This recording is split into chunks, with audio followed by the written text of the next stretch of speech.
రక్షకుడునైన యేసుక్రీస్తు వారి పేరిట మీ అందరికీ కూడా నా శుభాలు మీకు తెలియజేస్తూ ఉన్నాను. దేవుని యొక్క ఆద్యంతమైన మహాకృపను బట్టి మళ్ళా ఈ 26వ తారీఖున ఈ పునరుద్ధాన ఆదివారం నాడు ఈ లైవ్ స్ట్రీమ్ ద్వారా మీతో ఇలా కలిసి దేవుని యొక్క పరిశుద్ధ నామమును స్తుతి చేయడానికి దేవుడు అనుగ్రహించిన ఆ మహాకృపను బట్టి నేను ప్రభుని స్తుతిస్తూ మిమ్మల్ందరినీ కూడా మరి దినపు ఆరాధనకు ప్రేమతో ఆహ్వానిస్తూ ఉన్నాను.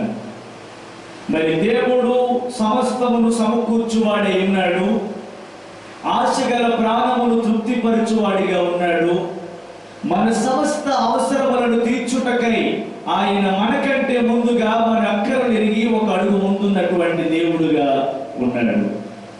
అటువంటి దేవుణ్ణి మనము కలిగి ఈ విధముగా ఆరాధించుటకు దేవుడు అనుగ్రహించినటువంటి అద్భుతమైన కృపను బట్టి నేను ప్రభుని స్తుతిస్తూ ఈ దిన పునరుద్ధాన ఆరాధనలో మీరందరూ కూడా మీరు మీ కుటుంబ సమేతముగా మరి మీ మొబైల్స్ నెట్ ఆన్ చేసుకుని మీ దగ్గర పెట్టుకుని మరి పాటల పుస్తకాలతో బైబిల్తో కుటుంబ సమేతంగా మీరు ఒక చోట కూడుకుని కలిసి ఆరాధిస్తూ దేవుని యొక్క స్వరమును మీరు అందరూ కూడా వినాలని నేను ప్రభువు పేరిట మీ అందరికీ మనవి చేస్తున్నాను. మరి మీకు చూడటానికి వీడియో అంటూ వస్తూ ఉంది, కానీ దీని వెనకాల ఎంతో ప్రయాసం ఉంది. మరి ఈ విధముగా ఈ టెక్నికల్ గా ఈ ఆహారము కొదువైనటువంటి దినాలలో మరి వాక్యము కొదువుగా ఉన్నటువంటి ఈ దినములలో మరి ఈ ఉపదేశాలను మీ మధ్యకు ఇలా అందించడానికి మరి ప్రభువు ఎంతగానో సహాయం చేశాడు.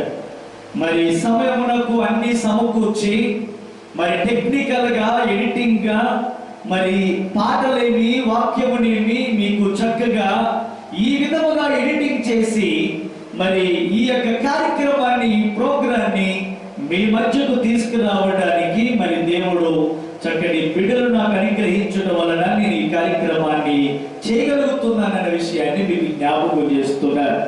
మరి తమ్ముడు రాజకుమార్ ద్వారా దేవుడు మరి టెక్నికల్ యొక్క వర్క్ ని ఎడిటింగ్ ని అలాగే రికార్డింగ్ సిస్టమ్ అంతా కూడా మరి షాలోం పెరహౌస్ బెండమూరు లంక సభ్యుడైనటువంటి తమ్ముడు రాజకుమార్ మరి దీని యొక్క బాధ్యత అంతా కూడా బిడ్డ వహించి మరి మీ మధ్యకు ఈ యొక్క సందేశాలను ఈ ఉపదేశాన్ని మీ మధ్యకు తీసుకురావడానికి ప్రభువు సహాయం చేస్తూ ఉన్నారు. కనుక ఇట్టి సహాయం అందించినటువంటి దేవుని యొక్క కృపను బట్టి మరలా మేము జ్ఞాపకం చేసుకుంటూ మరి సమస్త మహిమయు ఘనతయు యుగయుగములు దేవునికి కలుగును గాక. దేవునికి స్తోత్రం. మరి ప్రార్థనతో ఈ కార్యక్రమాన్ని ప్రారంభించుకుందాం. ఎక్కడ వారు అక్కడే కళ్ళు మూసుకోనండి.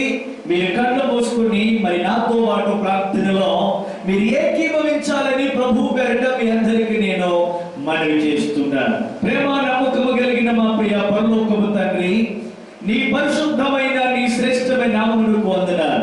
మళ్ళా ఈ 26వ తారీఖున ఈ పునరుద్ధాన ఆదివారం నాడు మరి నేను నా యొక్క సంఘ బిడ్డలు సంఘ కుటుంబాలతో కలిసి ఈ విధముగా దేవుని యొక్క నామమును ఆరాధన చేయుటకు దేవుని ఘనపరచుటకు నీ పనిలో ఒక పాత్రగా వాడబడి నీ బోరగా నీ స్వరముగా వాడబడుటకై మీరిచ్చిన కృపను బట్టి మీకు స్తుతులు స్తోత్రములు తెలియజేస్తున్నాను. ప్రభువా, మరి కార్యక్రమాన్ని పూర్తి బాధ్యతను వహించి మరి అనేక మంది సబ్స్క్రైబర్స్ కి దూరాన సమీపమున ఆన్లైన్ ద్వారా మరి వినడానికి ఇంత చక్కటి కార్యక్రమాన్ని నిర్వర్తిస్తున్న తమ్ముడు రాజకుమార్ని బట్టి నేను ప్రభుని స్తుతిస్తున్నాను. ఎడిటింగ్ లోనేమి మరి టెక్నికల్ అరేంజ్మెంట్స్ లోనేమి ప్రభు ఈ కార్యక్రమం అంతటిని కూడా నీ బిడ్డ చక్కగా సిద్ధపరిచి అనేక మందికి ఈ స్వరం వినబడుటకు నీ బిడ్డను వాడుకుంటున్న విధానమును బట్టి నీ నామమును స్తుతిస్తూ ఉన్నాను. ప్రభువా, మరి పునరుద్ధాన ఆదివారం నాడు మళ్ళా మేము పాటలతోనూ అలాగే నీ ఇచ్చేటువంటి ఉపదేశము ద్వారా నీ ప్రజలకు మేము అందించుటకు మీరు ఇచ్చిన కృపను బట్టి స్తోత్రాలు. మరి దినపు ఆరాధనను ప్రారంభము నుండి ముగింపు వరకు కూడా మీరు అధ్యక్షులుగా ఉండి మహిమకరముగాను ఆశీర్వాదకరముగా జరిగించి మీరు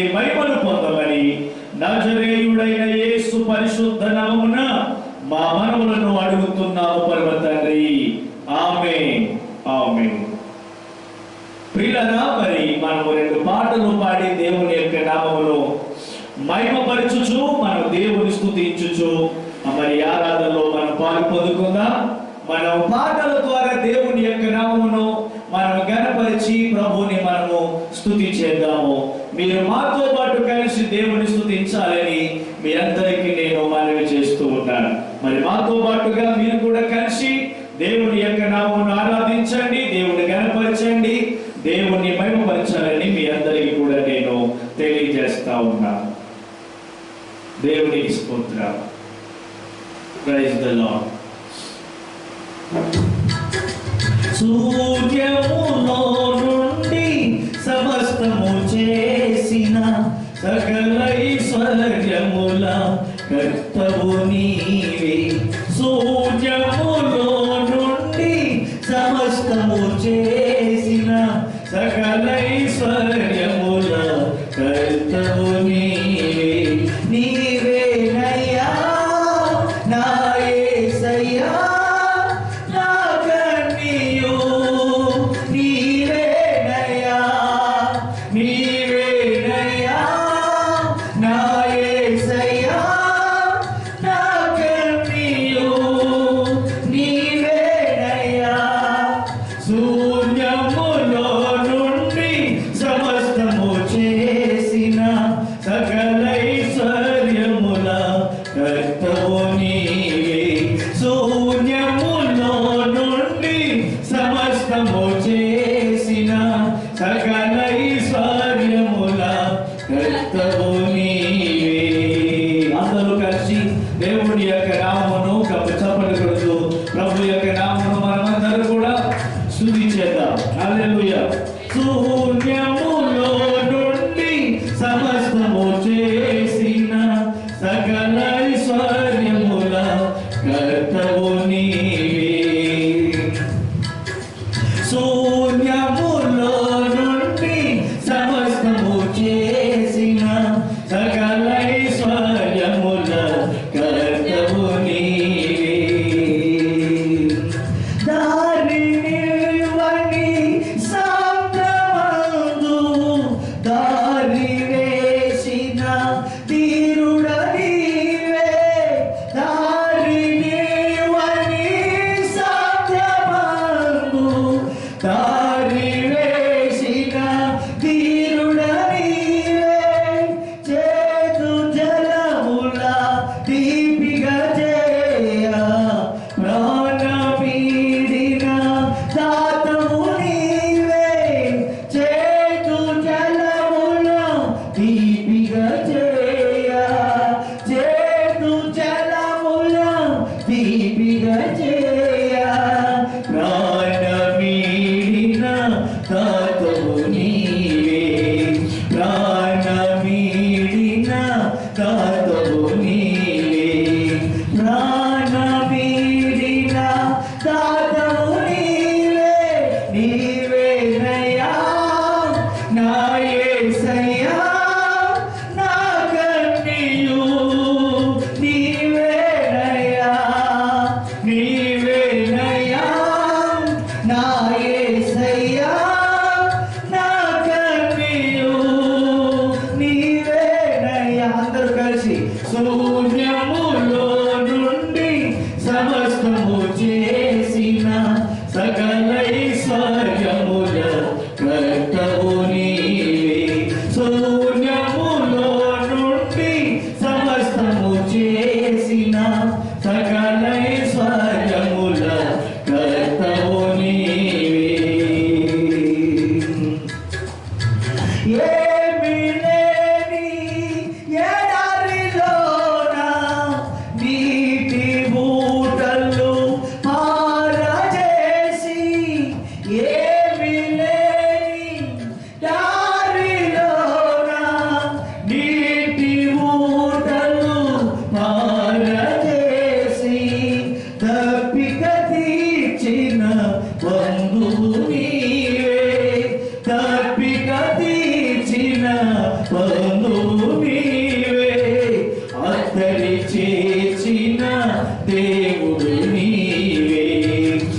నా యేసయ్యా నా కన్నీయు నీవేనయ్యా నీవేనయ్యా నా యేసయ్యా నా కన్నీయు నీవేనయ్యా శూన్యములో నుండి సమస్తము చేసిన సకల ఐశ్వర్యముల కర్తవు నీవు శూన్యములో నుండి సమస్తము చేసిన సకల ఐశ్వర్యముల కర్తవు అందరూ కలిసి పాడదాం నీవేనయ్యా నా యేసయ్యా నా కన్నీయు నీవేనయ్యా నీవేనయ్యా నా యేసయ్యా నా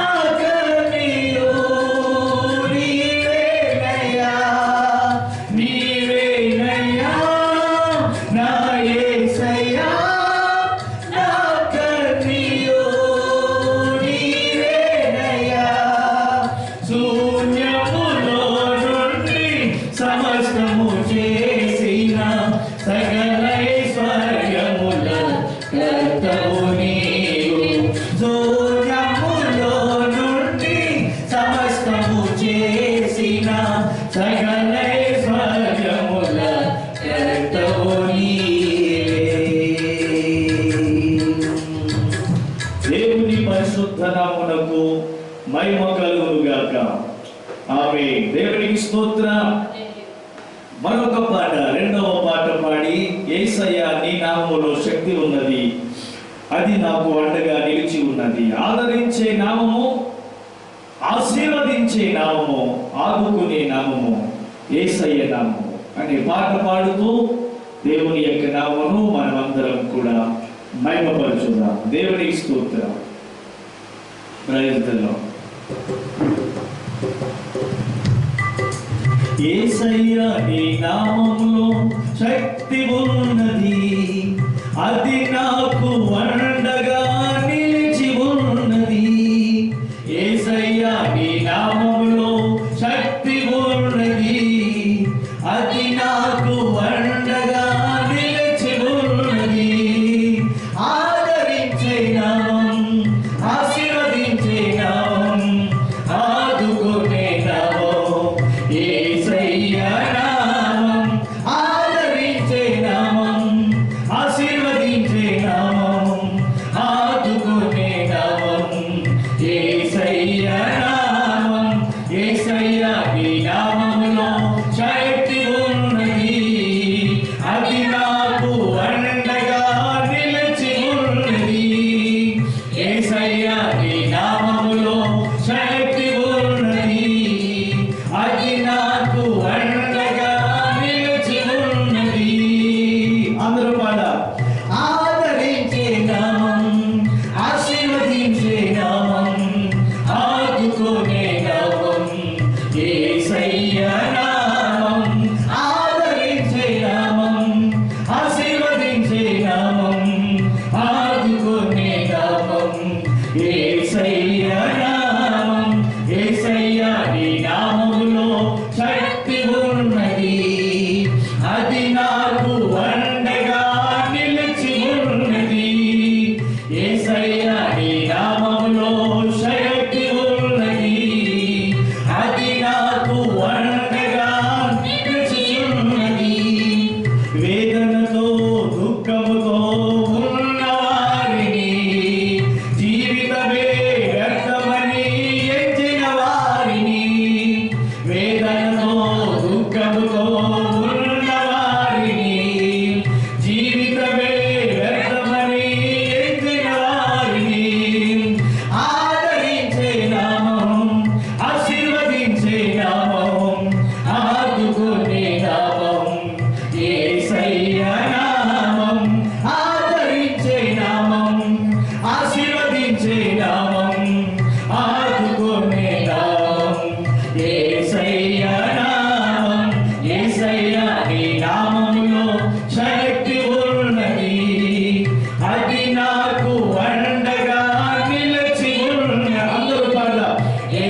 నాకు అండగా నిలిచి ఉన్నది.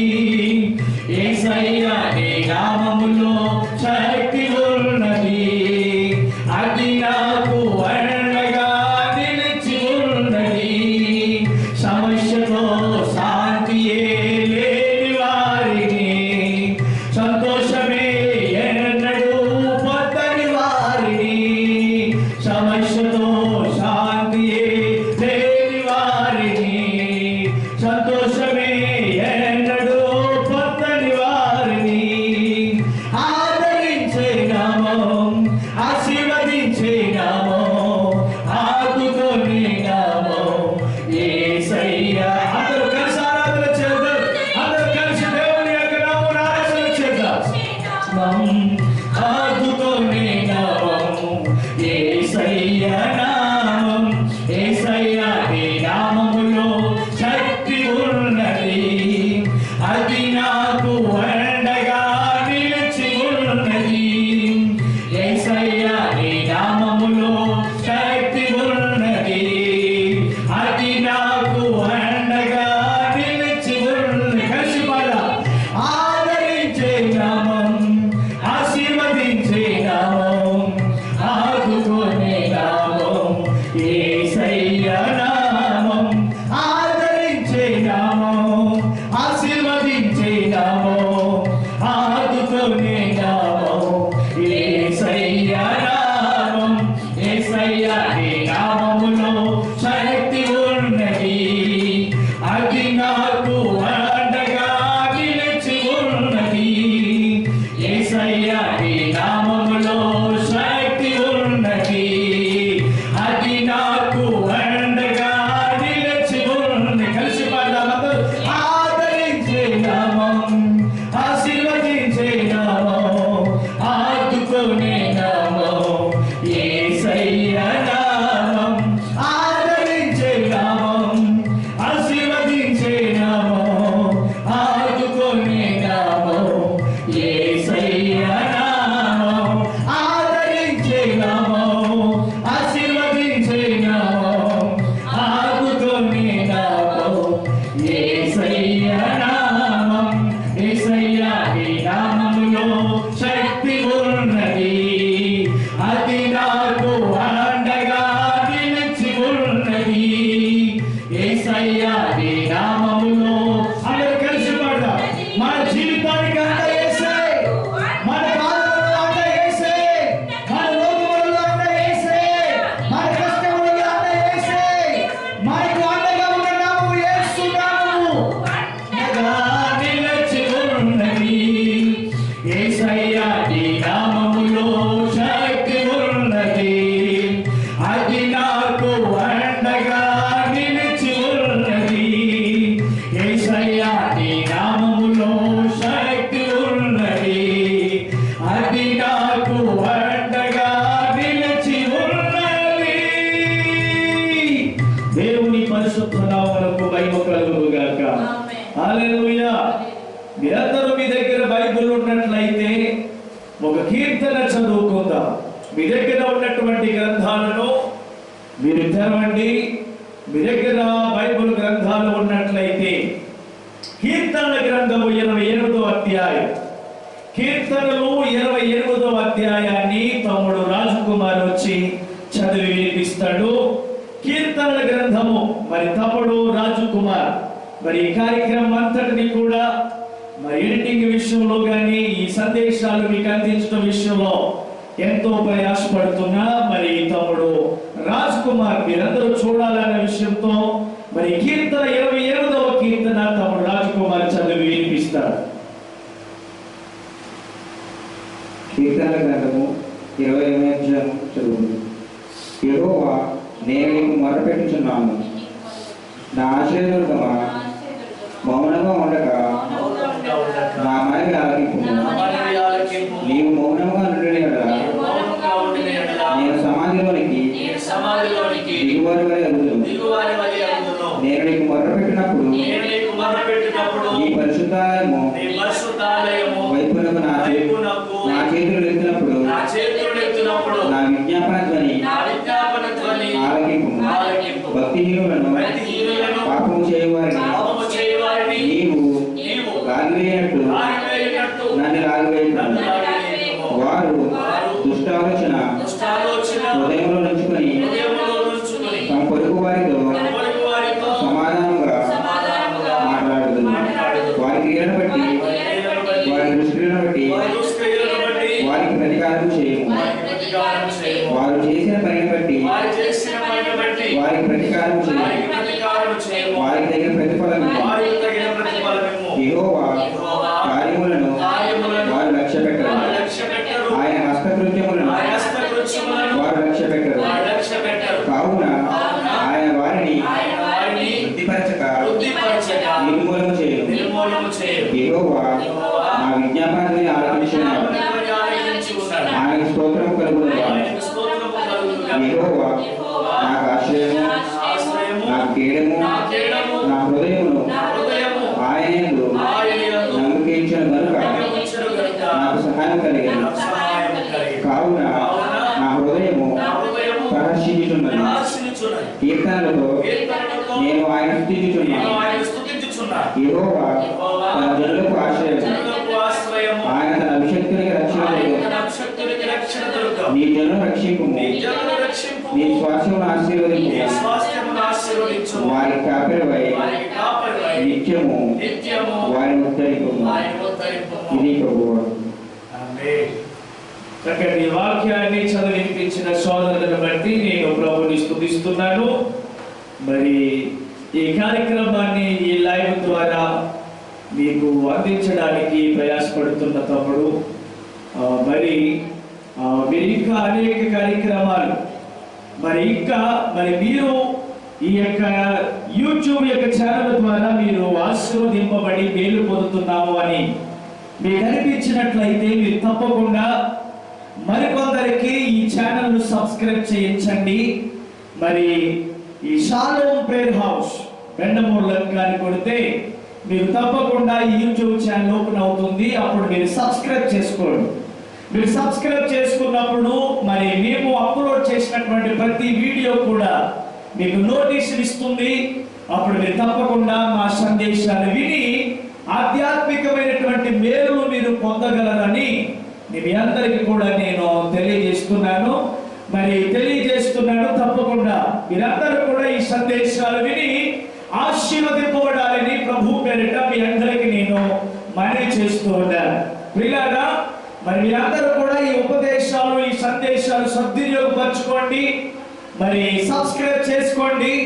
అలాగే మీ తోటి వారికి, మన సంఘ సభ్యులకు, మరి మీ బంధువులకు మరి ఆధ్యాత్మికమైనటువంటి మేలును పొందుకోవడానికి, అలాగే ఇంకా రాబోతున్న దినాలలో మరి ఈ యొక్క ఎడిటింగ్ యొక్క కార్యక్రమాలను ఇంకా అత్యద్భుతంగా తయారు చేయడానికి తగిన జ్ఞానమును, తగినటువంటి ఎక్విప్మెంట్ ని, మరి తగినటువంటి పరికరాలను దేవుడు మాకు అనుగ్రహించున్నట్లుగా మీరు ప్రార్థించాలని మీ అందరికీ మనవి చేస్తున్నారు. ఈ లైవ్ ద్వారా వీక్షించున్నటువంటి మీ అందరిని బట్టి నేను ప్రభుని స్తుతిస్తూ మరి రాబోతున్న దినాలలో మరి ఈ మా యొక్క ఎడిటింగ్ యొక్క కార్యక్రమాలు, ఈ ఉపదేశాలు మరి ఇంకా అత్యద్భుతంగా మీకు అందించడానికి తగినటువంటి అధునాతనమైనటువంటి పరికరాలను దేవుడు మాకు అనుగ్రహించినట్లు మీ అనుదిన ప్రార్థనలో మీరు జ్ఞాపకం చేసుకోవాలని ప్రభు పేరిట మీ అందరికీ నేను మనవి చేస్తున్నాను. అలాగే దీని నిమిత్తము ప్రయాసపడి దీనికి సహకరించేటువంటి టీం కూడా దేవుడు ఏర్పరచున్నట్లు మరి ఒక్కరే ఈ కార్యక్రమం అంతటిని కూడా చేస్తున్నారు. మరి ఆ బిడ్డతో పాటు ఇటువంటి కార్యక్రమాలలో ఈ ఉపదేశాలు ప్రపంచమంతా కూడా విన్నట్లుగా ఏర్పాటు చేయడంలో మరి ప్రయాసపడేటువంటి ఎవరి బృందాన్ని, అంటే ఎలాంటి బృందం అంటే ఈ రోజు వచ్చి మళ్ళా నెల రోజులు కనిపించే బృందము కాదు. మరి పూర్తి బాధ్యతలు వహించి మరి దీని కూర్చున్నటువంటి ఒక భారమును కలి, సేవ పట్ల భారం ఉండాలి, దేవుని పని పట్ల భారం ఉండాలి, పరిచర్య పట్ల భారం ఉండాలి. ఎవరైతే ఇటువంటి భారమును కలిగి ఉంటారో, అంతేగా నీ ఎక్స్పోజ్ అవ్వాలనుకున్న వాడి పని చేయలేదు. భారము కలిగిన వాడు, గుండెలో మంట కలిగిన వాడు, ఆత్మలో భారం కలిగిన వారు మాత్రమే ఇటువంటి దేవుడి పని చేయగలరు అని మీ అందరికీ కూడా నేను జ్ఞాపకం చేస్తున్నాను. ఇటువంటి భారము కలిగినటువంటి యవనస్తులను దేవుడు మరి మన పరిచర్యలలో ప్రభు మనకి దయచేయనట్లుగా మరి మీ అందరికీ నేను మనవి చేస్తున్నాను. ఈ కార్యక్రమాలు ప్రతి మరి ఆదివారము, అలాగే బుధవారము, మరి ఆదివారము, అలాగే బుధవారము, అలాగే శుక్రవారం, వారానికి 3 దినాలు మరి మీకు ఈ లైవ్ స్ట్రీమ్ ద్వారా ఈ కార్యక్రమాలు మీకు అందిస్తున్నాము. మరి తప్పకుండా మీరు ఆధ్యాత్మికమైనటువంటి మేలును పొందాలని ప్రభు పేరిట మీ అందరికీ నేను మనవి చేస్తున్నాను. దేవుని నామమునకు స్తోత్రం. రండి దేవుని యొక్క వాక్య ధ్యానంలోనికి వెళ్దాం. మనము గత కొన్ని వారముల నుండి మరి ఈ యొక్క ప్రస్తుతం యొక్క ప్రపంచాన్ని మనం గమనించినప్పుడు, ప్రస్తుత దినాలను మనం చూచినప్పుడు, ప్రస్తుతం యొక్క ప్రపంచం యొక్క దయనీయమైనటువంటి పరిస్థితులను మరి మనమందరం కూడా వార్తాపత్రికల్లోనూ, మరి టీవీలోనూ, సోషల్ మీడియాలోనూ, నెట్వర్క్ల ద్వారా మనం అందరం కూడా వీక్షించున్నాము, చూస్తున్నాము. రోజు రోజుకి ప్రబలిపోతున్న ఈ కరోనా వైరస్ ద్వారా ఎందరో మరి దీని బారిన పడి మరి తప్పించుకోలేనటువంటి పరిస్థితులలో మరి ఎందరో ఈ లోకాన్ని విడిచి వెళ్ళిపోతా ఉన్నారు. మరి దేవుడే తొందరలో దీన్ని అరికట్టి, మరి దేవుడు తొందరలో దీన్ని అడ్డుపరిచి ప్రజలను సురక్షితంగా క్షేమంగా దేవుడు ఇచ్చినట్లుగా మరి మన అనుదినమైన ప్రార్థనలు జ్ఞాపకం చేసుకోవాలని మీ అందరికీ నేను మనవి చేస్తున్నాను. తొందరలో వ్యాక్సిన్ కనిపెట్టబడాలి.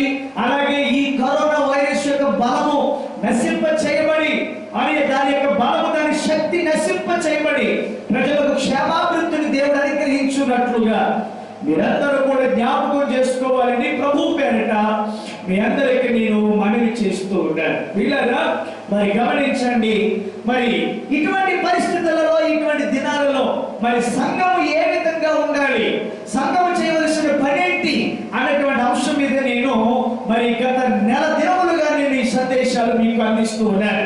ఇప్పటికే రాకడ కొరకు సంఘం యొక్క సిద్ధపాటు, రాకడలో సంఘం యొక్క సిద్ధపాటు ఏ విధంగా ఉండాలి అనే అంశం మీద నేను 3 భాగాలు మీకు వర్తమానంగా అందించాను. ఇప్పటికి 3 ఎపిసోడ్లు మీరు విన్నారు.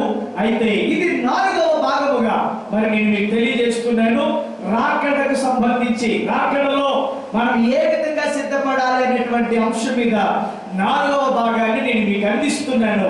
మీరు తప్పకుండా మరి ఈ ఉపదేశము ద్వారా మేలు పొందాలని ప్రభు పేరిట మీ అందరికీ నేను మనవి చేస్తున్నాను. వీళ్ళరా చాలా మంది చాలా సందర్భాల్లో ఒక మాట మాట్లాడుతున్నారు.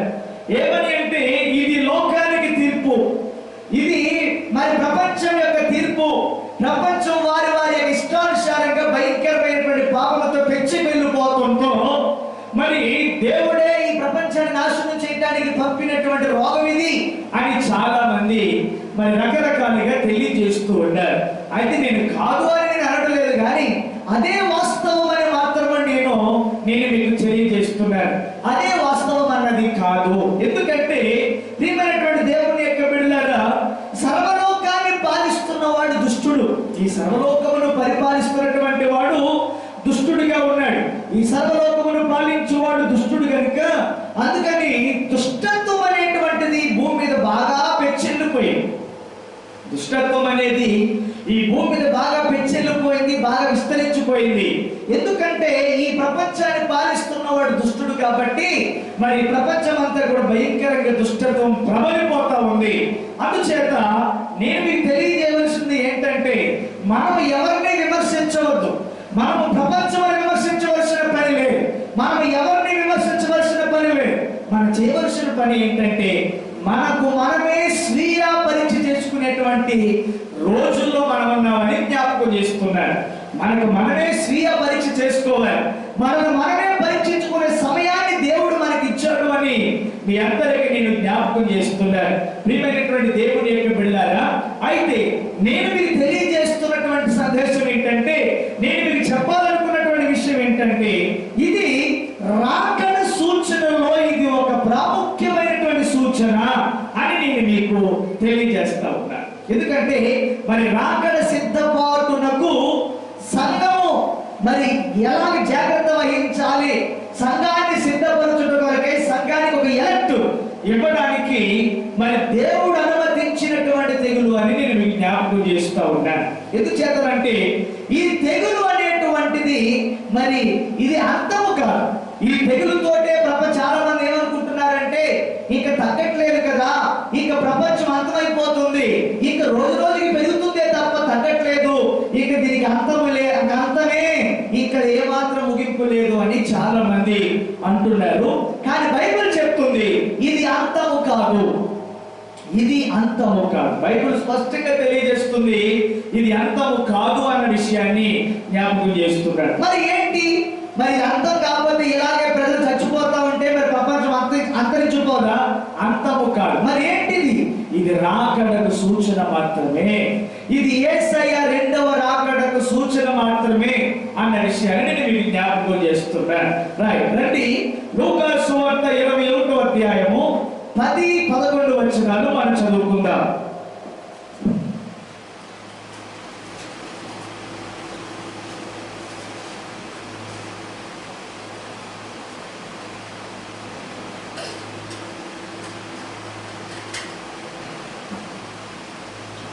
లూకా సువార్త 21వ అధ్యాయం 10వ వచనము 11వ వచనము మనం చదువుకుందాం.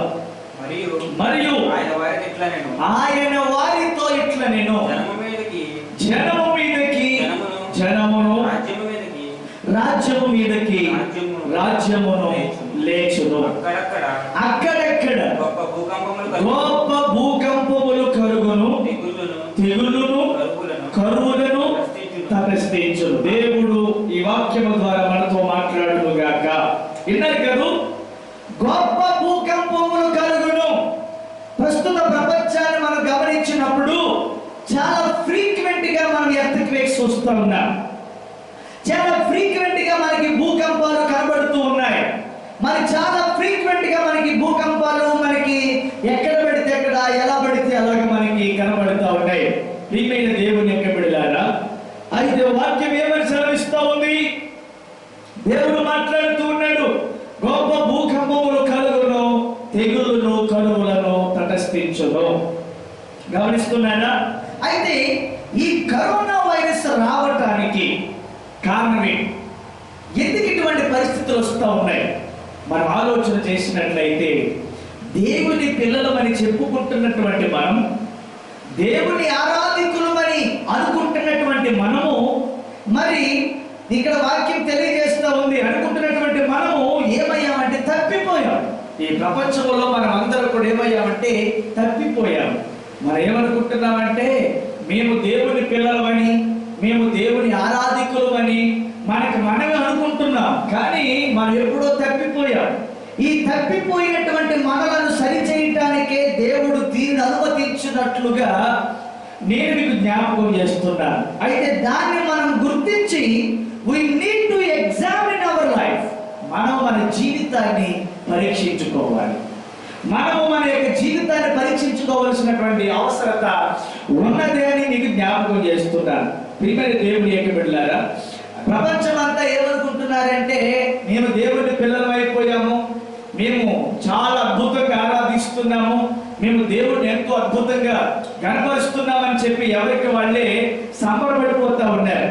అందుచేత బైబిల్ చెప్తా ఉంది, మరి మనం అనుకుంటున్నాం ఏదో దేవుడిని ఆరాధించున్నామని, లేకపోతే మేము దేవుడి పిల్లలుగా బ్రతుకుతున్నామని. కానీ దేవుడు అంటున్నాడు మీరు ఎప్పుడో తప్పిపోయారు, మీరు తప్పిపోయారు. అయితే తప్పిపోయినటువంటి మీరు మీ జీవితాలను సరిచేయటానికే దేవుడు దీన్ని అనుమతించాడు అన్న విషయాన్ని మీకు జ్ఞాపకం చేస్తున్నాను. మరి ఇలాంటి పరిస్థితుల్లో మనం ఏం చేయాలండి? మనమే స్వీయ పరీక్ష చేసుకోవలసినటువంటి అవసరము ఉన్నది. ఎప్పుడైనా అనుకున్నావా చర్చలు మోత వేయబడతాయని? ప్రపంచ చరిత్రలో ఎప్పుడైనా ఇది జరిగిందా? ఎప్పుడైనా చరిత్రలో మనం ఇటువంటి సంఘటనలు చూసామండి? మందిరాలు మోత వేయబడేటువంటి సందర్భాలు మనం ఎప్పుడైనా గమనించిన సందర్భాలు ఉన్నాయా? లేవు. అయితే మరి ఇటువంటి సంఘటన మనం ఎప్పుడు కూడా గమనించలేదు. దీన్ని బట్టి మీకు ఏమర్థం అవుతా ఉంది? దేవుడు మనల్ని పరీక్షిస్తున్నాడు అన్న విషయాన్ని. రైట్. అయితే ఇటువంటి మరి ఇలాంటి ప్లేగు, ఇటువంటి తెగులు, ఇటువంటి వ్యాధులు రావడానికి మరి I would like to explain the 2 reasons. 2 కారణాలు నేను మీకు తెలియజేయాలని నేను ఆశపడుతున్నాను. 2 reasons come to play according to the Bible, as per the Bible, but I would like to explain 2 reasons. 2 విషయాలు నేను మీకు తెలియజేయాలని నేను ఆశపడుతా ఉన్నాను. మరి 2 విషయాలు కూడా నేను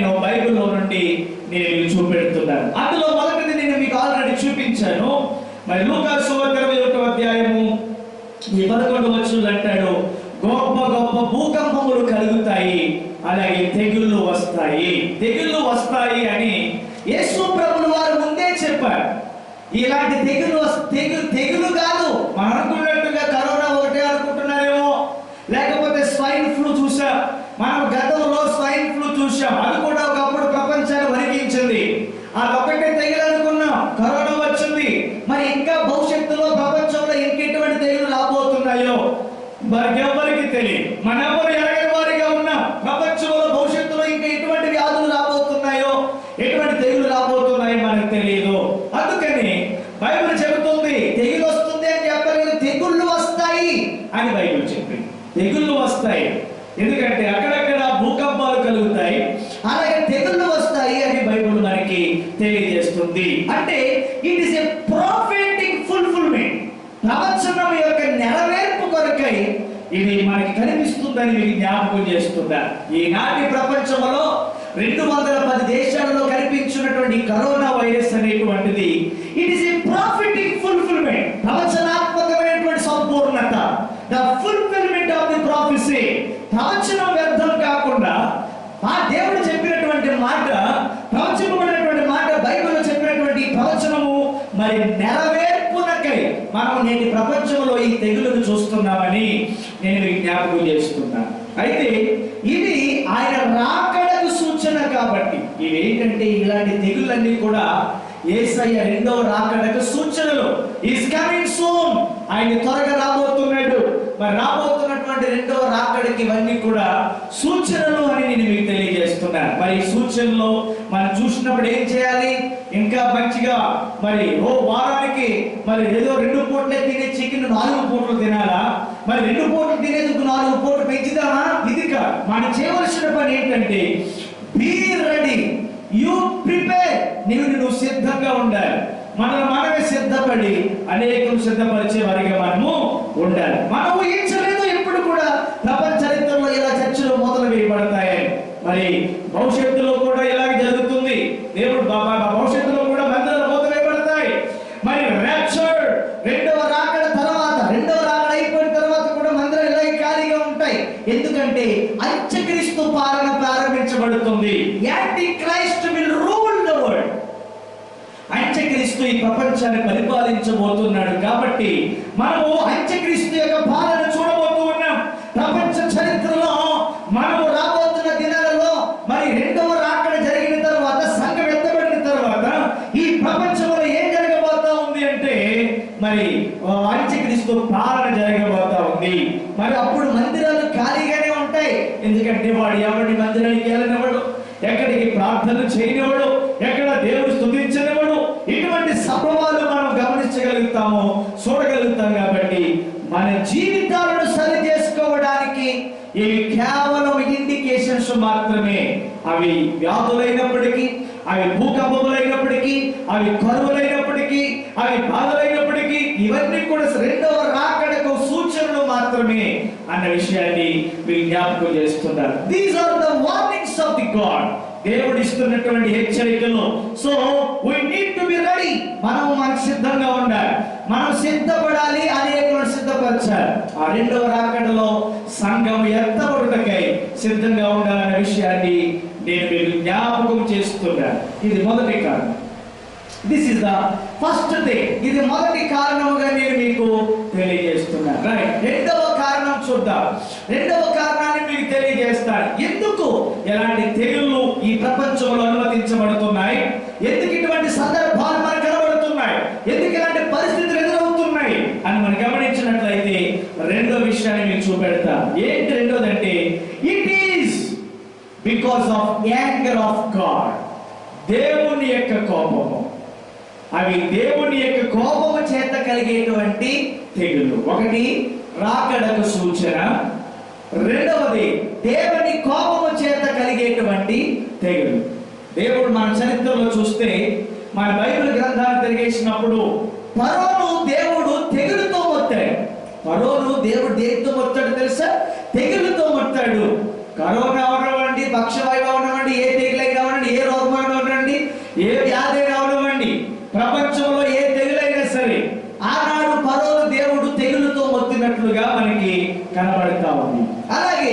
ఐగుప్తీయులను కూడా తెగులుతో మొత్తినట్లుగా మనం బైబిల్లో చూస్తాం. ఐగుప్తీయులను కూడా దేవుడు మరి తెగులుతోనే వారిని మొత్తినట్లుగా మనము చూస్తా ఉంటాం. అలాగే ఫిలిష్తీయుల యొక్క సర్దారులను కూడా తెగులుతోనే మొత్తినట్లుగా మనము గమనిస్తాం. ఫిలిష్తీయులను కూడా దేవుడు ఆయన తన తెగులుతో మొత్తినట్లుగా మనకి బైబిల్లో కనబడతా ఉంది. దేవుడు నామమునకు స్తోత్రము కలుగును గాక. హల్లెలూయా.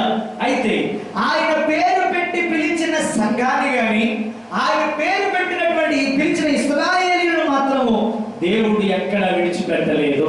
ఎలాంటి తెగుళ్ళు వచ్చినా, ఎటువంటి వ్యాధులు వచ్చినా, ఎటువంటి రోగాలు వచ్చినా దేవుడు ఎవరిని విడిచిపెట్టినట్టుగా మనం చూడలేదు.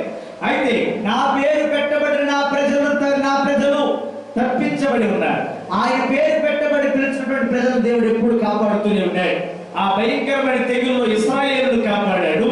నేటి తెగుల్లో నిన్ను నన్ను కాపాడుతాడు. కాపాడుటకు మనం ఆరాధించుచున్న దేవుడు సమర్థుడు అన్నటువంటి విషయాన్ని నేను మీకు జ్ఞాపకం చేస్తూ ఉన్నాను. ప్రియమైనటువంటి దేవుని యొక్క బిడ్డలారా, this is the anger of God. అయితే ఆ యాంగర్, ఆ కోపమే ఏమైంది? The anger of God had come down in the form of a plague. ఒక తెగులు రూపంలో ఆయన కోపం వచ్చింది. గమనిస్తున్నారా? కరువు రూపంలో ఆయన కోపం వచ్చిన సందర్భాలు మనం చూస్తున్నాం. భూకంపముల రూపంలో ఆయన కోపం రావడం చూసాము. ఇప్పుడు తెగుళ్ళ రూపంలో ఆయన కోపాన్ని మనం చూస్తున్నాం. ప్రియమైన దేవుని యొక్క బిడ్డలారా, అయితే మీరు ఎప్పుడైనా గమనించారా? అన్యుల మీదకి వచ్చిన తెగుళ్ళ కంటే తన ప్రజల మీదకి వచ్చిన తెగుళ్ళే ఎక్కువగా మనకి బైబిల్లో కనబడతాయి. అన్యుల మీద వచ్చిన తెగులు కంటే తన ప్రజలైనటువంటి వారి మీదకి ఎక్కువ తెగులు వచ్చినట్టుగా మనం చూడగలుగుతాం. అయితే what made him to become anger? దేవునికి అంత కోపాన్ని తెప్పించినటువంటి కారణాలు ఏమై ఉన్నాయి? దేవునికి అంత కోపాన్ని తెప్పించిన కారణాలు ఏంటి? దేవుడిలో అంత ఆగ్రహాన్ని తెచ్చినటువంటి కారణాలు ఏంటి? దేవుడు అంత కోపాన్ని తీసుకొచ్చినటువంటి కారణాలు ఏంటి?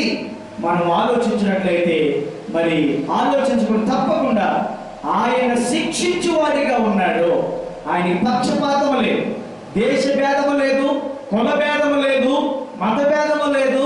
వీళ్ళు క్రైస్తవులు, వాళ్ళ క్రైస్తవులు కాదు, వీళ్ళు ముస్లింలు, వాళ్ళు ఏ భేదము లేదు. The God is a perfect judgement. ఆయన అందరినీ శిక్షించువాడిగానే ఉన్నాడు. ఆయన నిష్పక్షపాతి, ఆయన పక్షపాతము లేదు. ఆయన దృష్టిలో అందరూ సమానులే. ఆయన దృష్టిలో అందరూ సమానులే. ఆయన దృష్టిలో దేశం ఏదైనా, మతం ఏదైనా, భాష ఏదైనా, రంగు ఏదైనా, ఊరేదైనా, దేశం ఏదైనా ఆయన దృష్టిలో అందరూ సమానులే. ఏ ఒక్కరు కూడా ఆయనకు అతీతులు కాదు. ఏ ఒక్కరు కూడా అతీతులు కాదు. ఈ విషయాన్ని మీరు జ్ఞాపకం చేసుకోవాలి. అయితే ప్రియమైనటువంటి దేవుని యొక్క బిడ్డలారా, మనం ఏం చేయాలి మరి? We need to be prepared when he will come. ఆయన వచ్చేటప్పటికి మనం సిద్ధంగా ఉండాలి. ఆయన ఎప్పుడు వస్తాడు? ఆయన ఎప్పుడు వస్తాడో మనకు తెలియదు. ఎందుకని? నేను దొంగ వలె వచ్చుచున్నాను. ఆయన ఎప్పుడు వస్తారో మనకు తెలియదు. మరి ఇక్కడ మనం గమనించవలసింది ఏంటంటే, దేవునికి కోపము తెప్పించే విషయాలు ఏంటి? ఇది మన అంశం. గమనిస్తున్నారా? ఎందుకు ఇలాంటి తెగులు వస్తున్నాయి? ఒకటి, ఇది రాకడని సూచన. రెండవది, ఇది దేవుని యొక్క కోపం. దేవుని యొక్క కోపమును బట్టి మరి ఇటువంటివి తెగుళ్ళు అనుభవించినట్లుగా మన బైబిల్ చరిత్రలో మనం గత చరిత్ర గమనిస్తున్నాం. అయితే ఇంతకీ దేవునికి కోపం తెప్పించే విషయాలు ఏమైనా ఉన్నాయా? దేవుడికి కోపం ఎప్పుడు వస్తుంది? దేవుడు కోపపడడు కదా, ఆయన ప్రేమమయుడు కదా, ఆయన దయామయుడు కదా, ఆయన కరుణామయుడు కదా, ఆయన జాలి కలిగిన వాడు కదా. మరి ఆయన కోపం ఎప్పుడు వస్తుంది? ఎస్, దేవుడికి కోపం వచ్చే సందర్భాలు ఏంటో నేను మీకు బైబిల్లో చూపిస్తాను. మీరు తప్పకుండా మీ గ్రంథాలను చూడండి. సంఖ్యాకాండము 11వ అధ్యాయం 4-5 వచనాలు. సంఖ్యాకాండము 11వ అధ్యాయము 4వ వచనము 5వ వచనము అని చూసినట్లయితే, సంఖ్యాకాండము 11వ అధ్యాయం 4-5 వచనాలు మనం చూద్దామా? చదవండి. వారి మధ్యనున్న మిశ్రిత జనము మాంసాపేక్ష అధికముగా కనబరచగా ఇశ్రాయేలీయులను మరలా ఏడ్చి, మాకెవరు మాంసం పెట్టుదురు? ఐగుప్తులో మేము ఉచితముగా తినిన చేపలను, కీరకాయలను, దోసకాయలను, కూరాకులను, ఉల్లిపాయలను, తెల్లగడ్డలను జ్ఞాపకమునకు వచ్చుచున్నది. దేవుని స్తోత్రం చెప్పండి.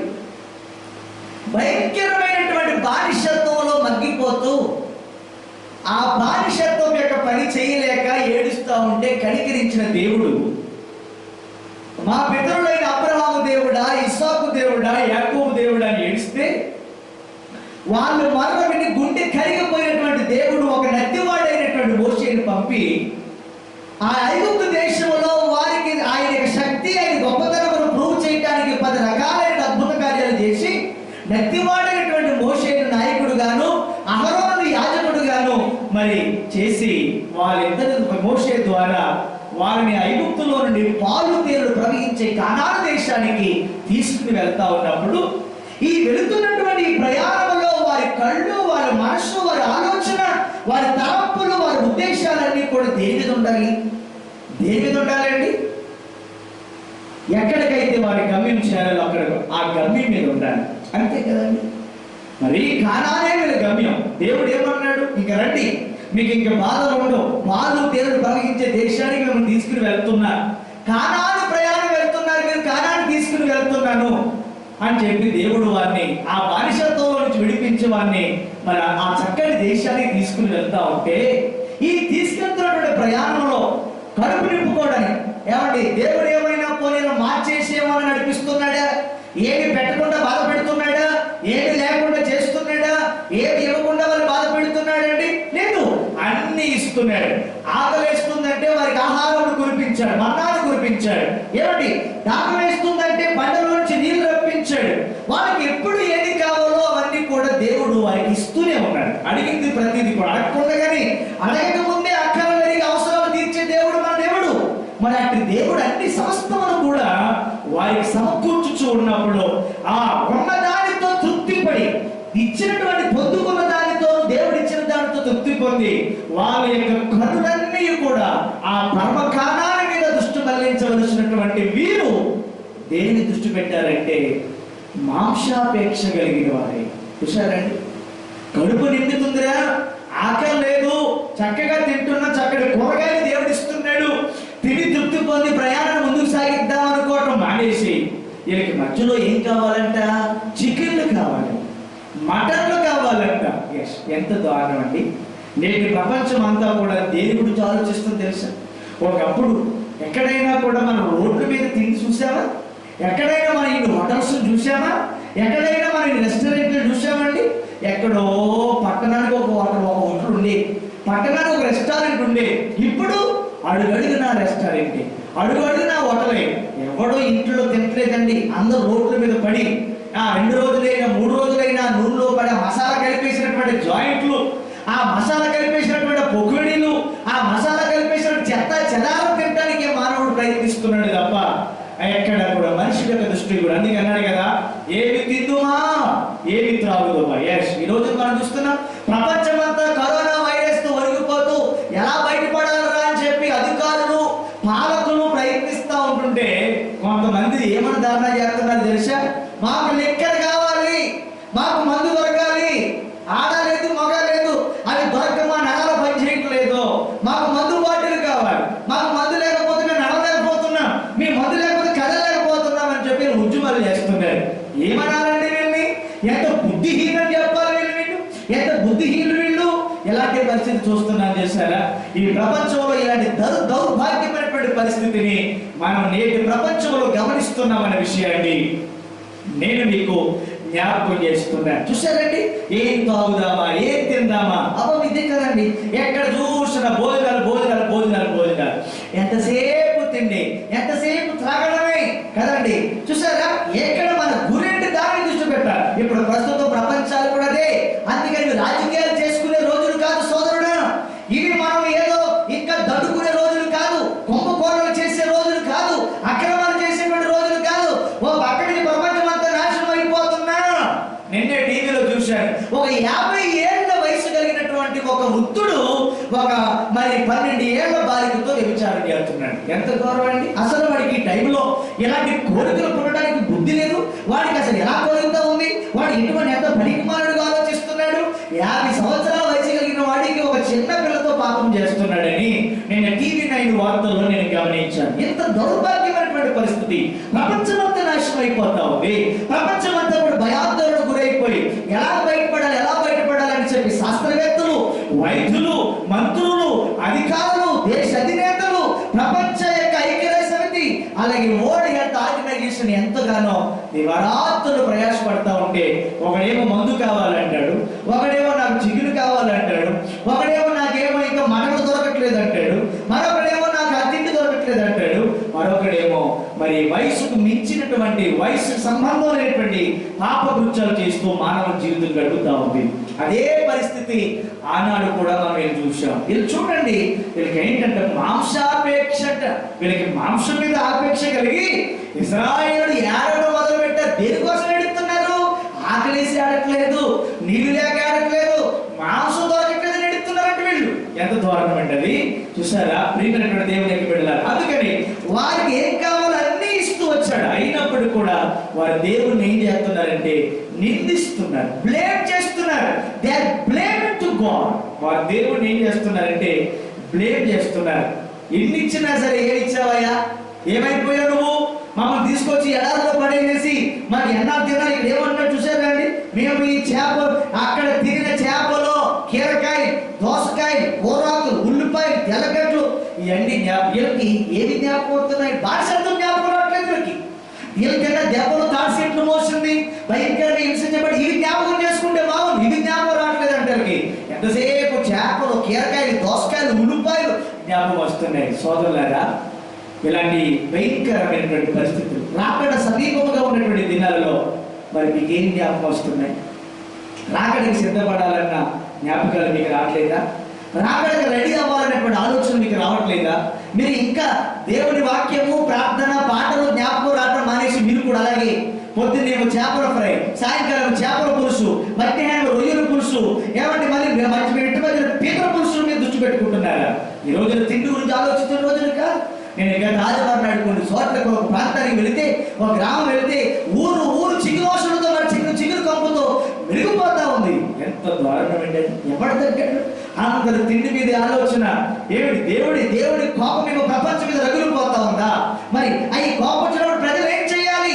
ఏమి జ్ఞాపకం చేసుకోవాలి? దేవుడిని జ్ఞాపకం చేసుకుని, దేవుడిని జ్ఞాపకం చేసుకోవలసినటువంటి మనుషులకి తిండి జ్ఞాపకం వస్తుంది. తిండి జ్ఞాపకం వస్తుంది. చూసారా? దేవుడు అయితే తిండి తినొద్దాట్లే, తిండి తినకపోతే ఎలా బ్రతుకుతాం? తినొచ్చు. కానీ ఏమంటున్నాడు అక్కడ? ప్రియమైన దేవుని యొక్క దేవుడిని బ్లేమ్ చేస్తున్నారు. ఎవరిని బ్లేమ్ చేస్తున్నారట? 33వ వచనం చూడండి.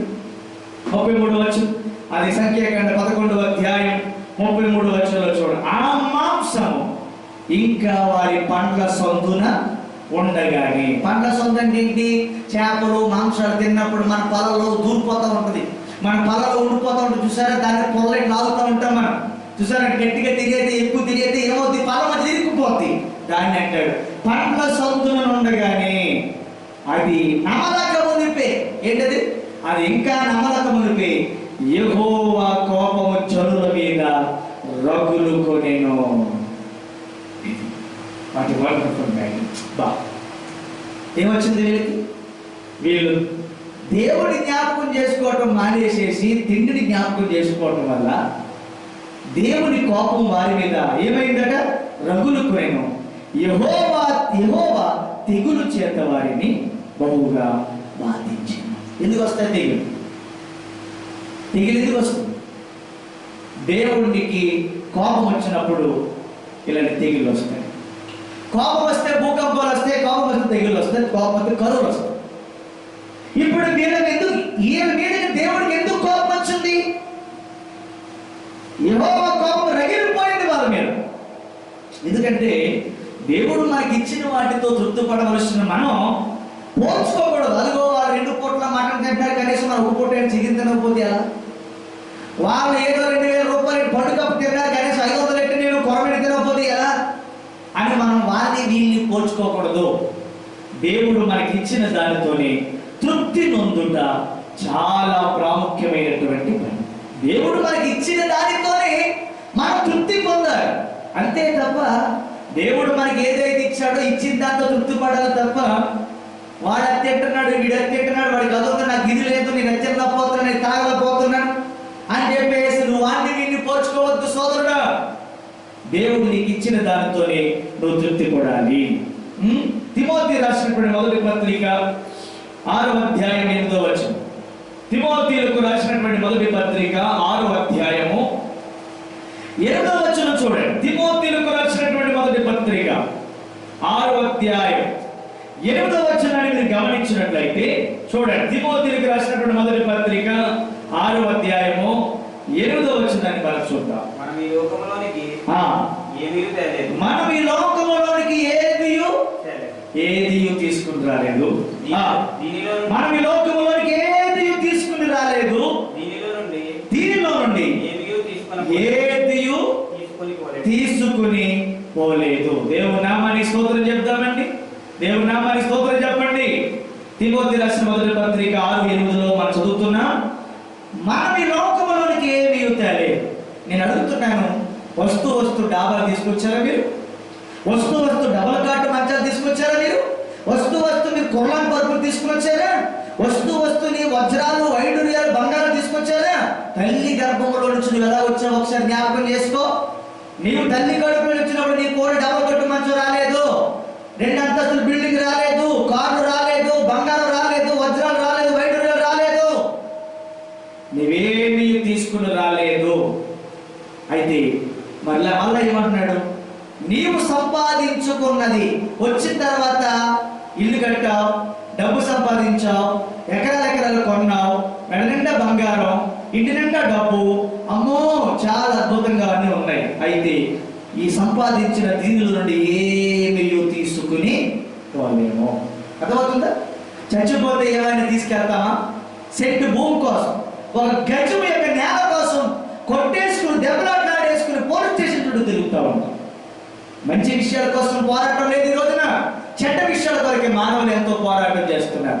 ఒక గజం నేల కోసం, లేకపోతే ఒక 100 రూపాయల డబ్బుల కోసం, లేకపోతే తిండి కోసం, లేకపోతే చిన్న నేల కోసం ఎంత దారుణంగా దెబ్బలాట్లాడుతూ ఉంటాం. ఎక్కడికి వెళ్ళిపోతుంది అది?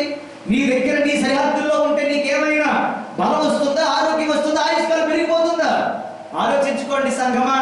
చివరి రోజుల్లో ఉన్న ఇప్పటికైనా కళ్ళు తెలుసుకోండి. మీరు ఏమీ తీసుకుని రాలేదు, వెళ్ళేటప్పుడు మీరు ఏమీ తీసుకుని పోలేము. కాగా అన్న వస్త్రములు గలవారమై ఉండి వాటితో తృప్తి పొందుదము. ఇది నేర్చుకోవాలి సంఘమా. దేవుని పిల్లలారా, మీరు ఏం నేర్చుకోవాలి? అన్న వస్త్రములు, తినడానికి అన్నం, ధరించుకోవడానికి వస్త్రాలు గలవారమై ఉండి వాటితో తృప్తి పొందుదము. ఇంకెందుకు? చాలు, దాంతో తృప్తి పడండి చాలు. అంతేగాని ఏవేవో పొందుకుని ఏవేవో అనుభవించి ప్రయత్నించకండి. దేవుడు నీకు ఇచ్చిన దాంతో తృప్తిపడి చాలు. నీకు 5 జతలు పట్టించాడో తృప్తిపడు. నీకు ఏమైనా 2 పూట్ల తిట్టడానికి ఆహారం పెట్టి తృప్తిపడు. అంతేగాని ఒక 10 సంవత్సరాలు కూడబెట్టేద్దాం. ఈ రోజున ఎందరో మన దేశంలో ఉన్న అక్రమ సంపాదన అంతా బయటకు వస్తే అసలు భారతదేశంలో పేదవాడు అన్నవాడే ఉంటాడు. ఎందుకంటే స్థాయికి మించినటువంటి సంపాదన, స్థాయికి మించినటువంటి డబ్బు. ఒక్కొక్కరు కూడా 4-5 తరములకు సరిపోయేటంతటి డబ్బుని ఈ రోజున కూడా పెడతా ఉన్నారు. ఏమండి, 4-3 తరాలకి సరిపోయేటంతటి వెండి బంగారాలు, ఎకరాలు, భూములు పేదవాడిగా ఉండిపోతున్నాడు. ధనికుడు ఇంకా ధనికుడు అయిపోతానే ఉన్నాడు. ఏంటి కారణం? స్వార్థం. ఏంటి కారణం? వీడు భవిష్యత్తు గురించి అంచనా. ఏంటి కారణం? భవిష్యత్తులో అమ్మో రేపు ఎలా ఉంటుందో మనం చెప్పలేము. ఊరంతా చచ్చిపోయినా పర్వాలేదు, నేను నా బిడ్డలు మాత్రం కడుపునిండా తినాలి. ఊరంతా ఏమైపోయినా పర్లేదు, నేను ఒక్కడే నాకు అన్ని సుఖంగా ఉంటే డబ్బు ఉంటే ఏదైనా కొనొచ్చు. నిన్న TV9లో ఒక ప్రోగ్రాం జరిగింది. TV9లో యాంకర్ అంటున్నారు, అయ్యా డబ్బే పరమాత్మ కదా, డబ్బు లేకపోతే ఏది లేదు, డబ్బు ఉంటే ఏదైనా పొందుకోగలం కదా, డబ్బే ప్రాముఖ్యం కదా.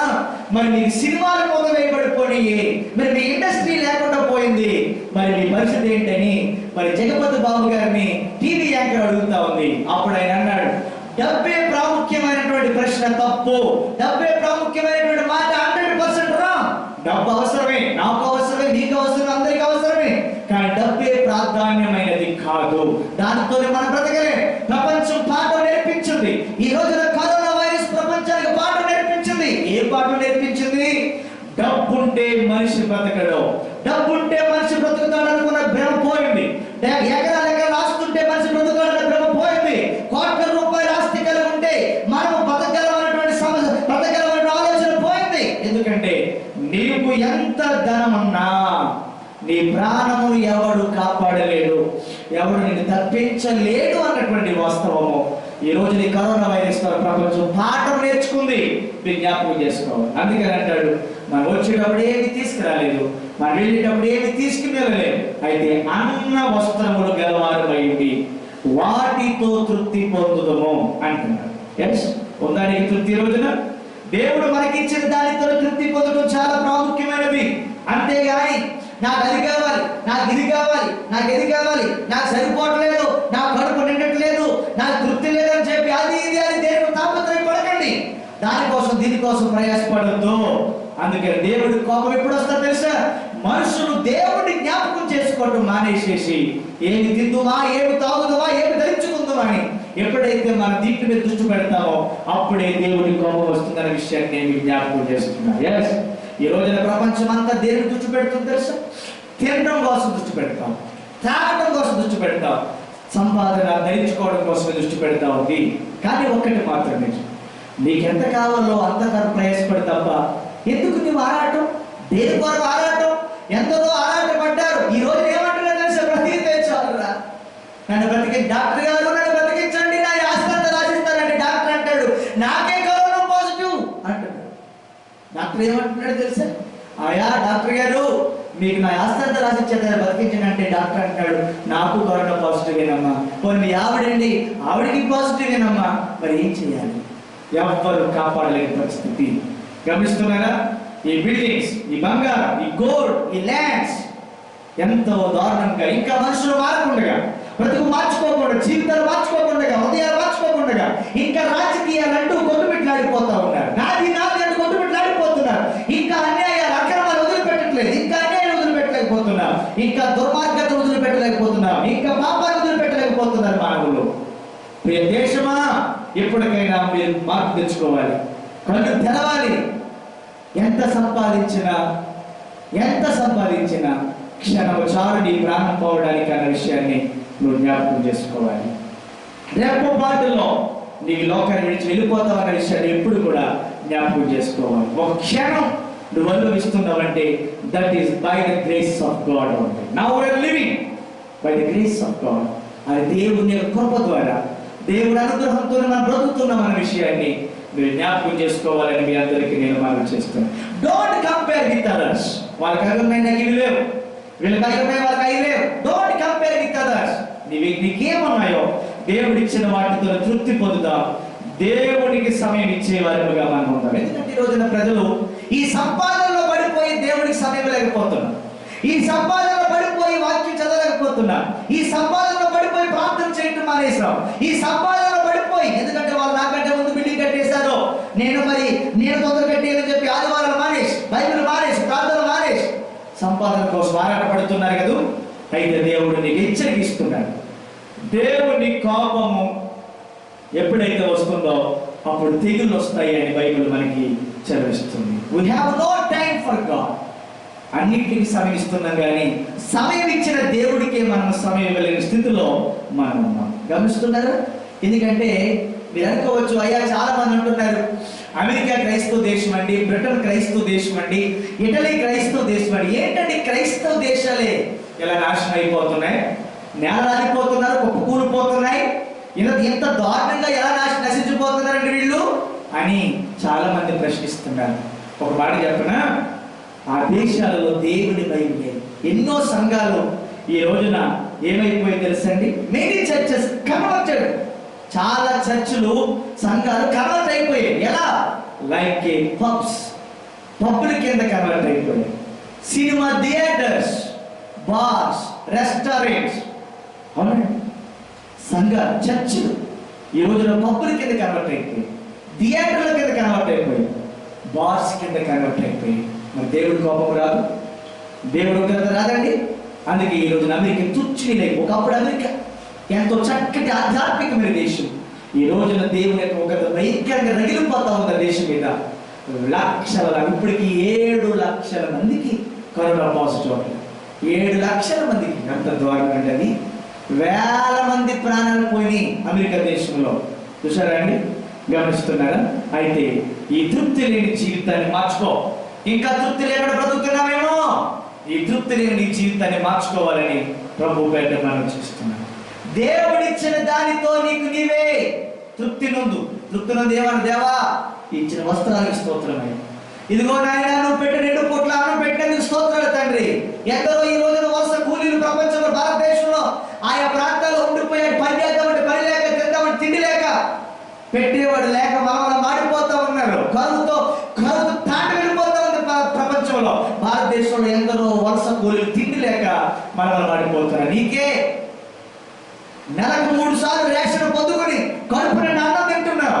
దేవుడు నీకు అన్ని ఇస్తున్నాడు. ఇచ్చిన దాంతో నువ్వేం చేయాలి? తృప్తిపడి దేవుణ్ణి మహిమపరిచేవాడిగా, దేవుని గణపరిచేవాడిగా, దేవుని స్తుతించేవారిగా, దేవుని యొక్క ఉన్నతమైనటువంటి నామమును కొనియాడేవారిగా మీరు ఉండాలని నేను తెలియజేస్తున్నాను. దేవుని ఉగ్రత వచ్చేసింది సుమా. ఇది దేవుని యొక్క ఉగ్రత, దేవుని యొక్క కోపం. దేవుడికి ఎప్పుడు కోపం వస్తుంది? దేవుడు కోపం రావడానికి కారణం ఏంటి? ఎప్పుడైతే ప్రజలు, మనుషులు దేవుడి జ్ఞాపకం చేసుకోవడం మానేసేసి ఈ భూలోకంలో ఉన్న వాటిని జ్ఞాపకం చేసుకుంటారో అప్పుడు దేవుడి తెగులు వారి మీదకి వస్తుందన్న విషయాన్ని నేను మీకు జ్ఞాపకం చేస్తున్నాను. నీకు ఏది అవసరమో అది ఆయనకు తెలుసు. నీ జీవితంలో కనబడిన తెగులు ఎన్నో ఉన్నాయి. నువ్వు కరోనా గురించి ఆలోచించకు. నాకు రాలేదు కదా కరోనా, ఓ నేను చాలా భక్తులు అనుకుంటున్నావేమో. నాకు రాలేదు కదా కరోనా, నేను చాలా భక్తురాలు అనుకుంటున్నావేమో. కరోనా ఒకటే తెగులు కాదు. మనకు తెలియకుండా మన ఒంట్లో బోల్ తెగులు ఉన్నాయి. మనకు తెలియకుండా మన బాడీలో చాలా రోగాలు ఉన్నాయి. మనకు తెలియకుండా మన శరీరంలో చాలా తెగులు ఉన్నాయి. మనకు తెలియకుండా మన శరీరంలో మన దేహంలో ఎన్నో రోగాలు ఉన్నాయి. తెలుసా మీకు? అయితే ఆ తెగుల నుండి, ఆ రోగం నుంచి విడుదల పొంది మీరందరూ కూడా మరి దేవుని యొక్క కోపం నుండి తప్పించబడి, అది ఏ తెగులైనా సరే, కరోనా ఒకటే తెగులు కాదండి. ప్రపంచంలో చాలా తెగులు ఉన్నాయి. మనకు తెలియని తెగులు ఎన్నో మన కడుపులో ఉన్నాయి. మన తెగులు ఎన్నో మన ఒంట్లో ఉన్నాయి. కడుపులో కంతులు, కడుపులో బండలు, కడుపులో పొడగలు, కడుపులో నేను పిలకలు. ఒకటండి, ఎన్ని తెగులు ఉన్నాయి. అయితే ఈ తెగులు నీలో రావడానికి కారణం ఏంటో తెలుసా? దేవుని యొక్క కోపం ఎప్పుడైతే మన మీదకి వస్తుందో అప్పుడు తెగులు వస్తాయి అని బైబిల్ స్పష్టంగా చెప్తుంది. అందుచేత ఆయన కోపానికి కారణం ఏంటి? ఈరోజు ఈ నేను వీడియో ద్వారా మన నెక్స్ట్ వీడియోలో నేను మీకు మిగిలిన కారణాలు చెప్తాను. దీనికి సొల్యూషన్ కూడా చెప్తా. ఎలా మరి ఈ యొక్క తెగుల నుండి, వారి నుండి మనం కాపాడబడేది ఎలా, ఈ తెగుల నుంచి మనం భద్రపరచబడేది ఎలా అనే సొల్యూషన్ నేను మళ్ళీ నెక్స్ట్ వీడియోలో నేను మీకు అప్లోడ్ చేస్తాను. నెక్స్ట్ వీడియోలో నేను మీకు అందిస్తాను. అయితే అప్పటి వరకు మీరు జ్ఞాపకం చేసుకోవాల్సింది ఏంటో తెలుసా? మీరేం చేసుకోవాలో తెలుసా? ఎలా ఈ తెగుల నుంచి మనం ఎలా కాపాడబడాలి, ఈ వ్యాధుల నుంచి మనం, ఈ తెగులు రావడానికి కారణం ఏంటి? దేవుని కోపము ఎప్పుడైతే మన మీదకి వస్తుందో అప్పుడు తెగులు మన మీదకి వస్తాయని బైబిల్ చెప్తుంది. ఇది ఇక్కడతో అయిపోలేదు. దీని తర్వాత నెక్స్ట్ వీడియోలో దీని కంటిన్యూస్ మీకు ఇస్తాను. మరి ఇప్పటి వరకు తెలియజేయబడిన విషయాలన్నింటినీ కూడా మీరు జ్ఞాపకం చేసుకోవాలి. ఈ తెగులు ఎందుకు వచ్చింది? ఒకటి, ఇది రాకడకి సూచన. రెండవది, ఇది దేవుని యొక్క కోపము. దేవుడి కోపం ఎందుకు వస్తుంది? ప్రజలు మరి దేవుడిని జ్ఞాపకం చేసుకోవడం మానేసి, దేవుడికి సమయం ఇవ్వడం మానేసి, దేవుడిని గుర్తించుకోవడం మానేసేసి ఏమి తిందుమా, ఏమి తాగుదుమా, ఏమి ధరించుకుందామా అని ఆలోచన పెట్టడం వలన దేవుని కోపం వారి మీదకి వస్తుంది అన్న విషయాన్ని, 2 విషయాలు మీతో మాట్లాడండి. ఇంకా అద్భుతమైనవి, ఇంకా చాలా అద్భుతమైనవి. మరి నెక్స్ట్ చెప్పేటువంటి విషయాలు ఇంకా చాలా అద్భుతంగా ఉంటాయి. మరి నెక్స్ట్ వీడియోలో, మరి 5వ వీడియోలో మీరు గమనించాలనే విషయాన్ని జ్ఞాపకం చేస్తూ ఈ నా మాటలు ముగిస్తున్నాను. దేవుడి కొద్ది మాటలు దీవించును గాక. ఆమేన్. కళ్ళు మూసుకోనండి, ప్రార్థన చేసుకుందాం. కళ్ళు మూసుకోనండి, ప్రార్థన చేసుకుందాం. ఎక్కడ వారక్కడి తమ్ముళ్ళు, చెల్లెళ్ళు, అక్కలు, అన్నలు, తల్లులు, ఎక్కడ వారక్కడి జ్ఞాపకం, ఎక్కడ వారక్కడి మోకరించారు. ప్రభువా యేసయ్యా, అందరూ కూడా కళ్ళు మూసుకోండి. ఎక్కడ వారక్కడి కళ్ళు మూసుకోనండి. యేసయ్యా, నీ సేవకుడు ద్వారా మీరు మాతో మాట్లాడారు. నాయన, నీ సేవకుల ద్వారా మీరు మాకు ఎన్నో విషయాలు తెలియజేశారు. తండ్రి, ఈ రోజున ప్రభువా ఈ తెగులు ఎందుకు వస్తాయి అనే అంశం మీద, ఈ తెగులు అనేటువంటిది ఆయన నీ రెండవ రాకడకి సూచన. యేసయ్య ఇదిగో అక్కడక్కడ భూకంపాలు కలుగుతాయి, అక్కడక్కడ తెగుళ్ళు వస్తాయి, అక్కడక్కడ కరువులు వస్తాయని మీరు చెప్పారు. మీరు ఏం చెప్పారో మేము అది ప్రపంచంలో అచ్చరిగా మేము చూస్తా ఉన్నాం. మరి ఇలాంటి పరిస్థితుల్లో మేము ఏం చేయాలి? ఇలాంటి పరిస్థితుల్లో మేము ఏం చేయాలి? ఇది నీ రాకడకి సూచన, అంతం కాలేదు. చాలా మంది ఏమనుకుంటున్నారు 2012 అంతం అన్నారు, ఏమి కాలేదు. అసలు 2000 అంతం అన్నారు, ఏమి అవ్వలేదు. 2020లో అంతం అయిపోతుంది అనుకుంటున్నారేమో, అంతం అవ్వదు. ఇవి కేవలం సూచనలు, వార్నింగ్స్, హెచ్చరికలు మాత్రమే. అంతం రాదు, ఇంకా అంతం లేదు. బైబిల్ ప్రకారంగా అంతం ఇంకా లేదు. దేవుడు మనలను హెచ్చరిస్తుంది, రాకడకు సిద్ధపడమని, ఎత్తబడే సంఘంలో మరి ఉండడానికి సిద్ధంగా ఉండమని దేవుడు మనల్ని హెచ్చరిస్తున్నాడు. ఈ హెచ్చరికలకు మనం లోబడి జ్ఞాపకం చేసుకోవాలనే విషయాన్ని నేను జ్ఞాపకం చేస్తున్నాను. అయితే మరి రెండవదిగా తెగులు ఎందుకు వస్తాయి? ఆయన కోపం వచ్చినప్పుడు వస్తాయి. అమ్మో, దేవుడు కోపం వస్తుందా పాస్టర్ గారు? వస్తుంది. ఎప్పుడు వస్తుంది దేవుడి కోపం? దేవుడి కోపం ఎందుకు వస్తుంది పాస్టర్ గారు? ఎందుకు వస్తుందా? మనము మిగులు మాంసాపేక్ష గలవారైనప్పుడు, మనం దేవుడి కంటే తిండి మీద దృష్టి పెట్టినప్పుడు, మనం దేవుడి కంటే లోకం మీద దృష్టి పెట్టినప్పుడు, మనం దేవుడి కంటే సుఖం మీద దృష్టి పెట్టినప్పుడు, మనం దేవుడి కంటే డబ్బు మీద దృష్టి పెట్టినప్పుడు, మనం దేవుడి కంటే సంపాదన మీద దృష్టి పెట్టినప్పుడు తప్పకుండా దేవుని యొక్క కోపం మనుషుల మీదకి వస్తుంది. ఆ కోపం రావడం వల్ల ఏమొస్తాయి పాస్టర్ గారు? తెగుళ్ళు వస్తాయి. మరి ఆ తెగులు నీళ్ళకి వచ్చినప్పుడు నువ్వేం చేయగలవు? అందుచేత సోదరి సోదరుడా, ఇంతవరకు చెప్పబడినటువంటి మాటలు మీరు జ్ఞాపకం చేసుకుని మీరు తప్పకుండా ఈ మాటలకు లోబడాలని తెలియజేస్తున్నాను. మా ప్రేమ నమ్మకం కలిగిన మా ప్రియ పరలోకపు తండ్రి, నీ పరిశుద్ధమైన నీ శ్రేష్టమైన నామములు పొందనాము. ఇదిగో తండ్రి, ఈ పునరుద్ధరణాది వారం నాడు ఈ లైవ్ స్ట్రీమ్ ద్వారా ప్రభువా మరి నా యొక్క సంఘ బిడ్డలైన వారందరికీ కూడా ఈ ఉపదేశాన్ని అందించడం, రాకడ సిద్ధపాటులో 4వ భాగాన్ని అందించడానికి మీరు చూపిన కృపను బట్టి స్తోత్రాలు, మీరు తెలియజేసిన మర్మములను బట్టి స్తోత్రాలు, మీరు బోధించిన విషయాలను బట్టి స్తోత్రాలు, మీరు మాకు తెలియజేసిన గొప్ప గొప్ప మర్మములను బట్టి మీకు స్తోత్రాలు అయ్యా. మరి మేము ఇంకా రాబోతున్న దినాలలో ఇంకా అనేకమైన విషయాలు తెలుసుకోవడానికి సహాయం చేయండి. నేను నా కుటుంబము ప్రభువా నిత్యము నిన్నే జ్ఞాపకం చేసుకోవాలి. ఒక బట్ట వేసుకున్నప్పుడు జ్ఞాపకం రావాలి, ఒక సైకిల్ ఎక్కుతున్నప్పుడు జ్ఞాపకం రావాలి, ఒక బండి మీద తిరుగుతున్నప్పుడు జ్ఞాపకం రావాలి, కారులో తిరుగుతున్నప్పుడు జ్ఞాపకం రావాలి, 2 పూట్ల అన్నం తింటున్నప్పుడు జ్ఞాపకం రావాలి, తండ్రి సంపూర్ణ ఆరోగ్యాన్ని కలిగి ఉన్నప్పుడు జ్ఞాపకం రావాలి. మేము నిత్యము నిండే జ్ఞాపకం చేసుకోవాలి. మా దృష్టి పరలోకం మీద ఉండాలి తప్ప మాంసం మీద ఉండకూడదు, తిండి మీద ఉండకూడదు. ఏం తిందుమా, ఏం త్రాగుదామా, ఏం ధరించుకుందామా వీటి మీద మేము దృష్టి పెట్టకూడదు. మా దృష్టి అంతా పరమ కానాని మీద ఉండాలి. పరమ కానానైనటువంటి నీతి, సమాధానము, పరిశుద్ధాత్మ ఆనందం కలిగినటువంటి ఆ రాజ్యం మీద మా దృష్టి ఉండాలి తప్ప ఏం తిందుమా, ఏం తాగుదామా, ఏం ధరించుకుందామా అని చెప్పి వీటి మీద మా దృష్టి ఉండకూడదని మీరు తెలియజేస్తూ వచ్చారు ప్రభా. మమ్మల్ని మేము సరి చేసుకుని, మమ్మల్ని జ్ఞాపకం చేసుకుని, నిత్యము కూడా నేను జ్ఞాపకం చేసుకునే భయభక్తులు కలిగిన జీవితాన్ని మీ పొందుకునే కృప మీరు అందరికీ అనుగ్రహించమని ప్రభువును రక్షకుడైన యేసుక్రీస్తు వారి పేరిట మా ప్రార్థనలను అడుగుతున్నాము పరమ తండ్రి, ఆమేన్.